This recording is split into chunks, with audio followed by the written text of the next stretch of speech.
Wanita Beijing Tianjin pura-pura terjebak di rawa untuk membunuh suaminya dan mewarisi harta. Ia terus menggelengkan kepala dan menggerakkan tubuh, memancing suaminya melompat agar terjebak. Namun, setelah berhasil menjebak suaminya, Xiaomei sial karena ikut terperosok ke rawa dan tak bisa keluar. Saat itu, ia sudah kehilangan niat membunuh suaminya. Saat keduanya memikirkan cara keluar, Xiaomei mendongak dan terkejut melihat seekor ular besar berbintik-bintik merayap diam-diam ke belakang suaminya. Kini, mereka tak bisa bergerak menghadapi makhluk itu. Peluang hidup mereka sangat tipis. Ular besar itu tampaknya juga ular berbisa. Xiaomei berdoa agar ular itu tidak merayap ke arahnya. Namun saat itu Nick menyadari tak jauh dari mereka ada sebuah telur ular.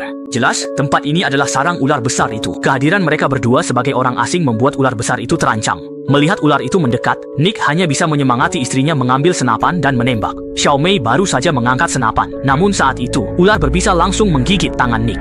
Xiaomei berhasil menembak ular besar itu dengan tepat, sehingga ular kesakitan itu melarikan diri tergesa-gesa. Melihat bahaya sudah pergi, Xiaomei segera meletakkan senapan dan buru-buru memeriksa luka suaminya. Untuk mencegah racun menyebar, ia mengikat lengan suaminya erat dengan kain, sambil terus menyemangati suaminya agar tetap kuat. Namun saat itu suhu tubuh Nick menurun dengan cepat. Racun terus menyerang sel-selnya, dan perlahan-lahan ia mulai berhalusinasi, bahkan sampai mengigau tak karuan. Xiaomei memohon suaminya tenang, karena detak jantung meningkat akan mempercepat penyebaran racun. Namun, Nick sudah kehilangan harapan. Ia berharap setelah meninggal, istrinya bisa menggunakan tubuhnya untuk melarikan diri. Melihat suaminya penuh kasih, Xiaomei tiba-tiba merasa malu. Namun, saat ia membuka lengan baju suaminya, ia mendapati pembuluh darah di sekitar luka mulai menghitam. Saat itu, Nick tiba-tiba terengah-engah. Xiaomei membuka kerah baju suaminya, namun terkejut saat melihat darah di leher Nick sudah mulai membeku. Jelas, ular besar memiliki racun yang menyebabkan darah membeku. Jika tidak segera diobati, racun akan membuat darah menggumpal, menghalangi aliran darah ke otak. Saat itu terjadi, Nick akan stroke dan tubuhnya lumpuh.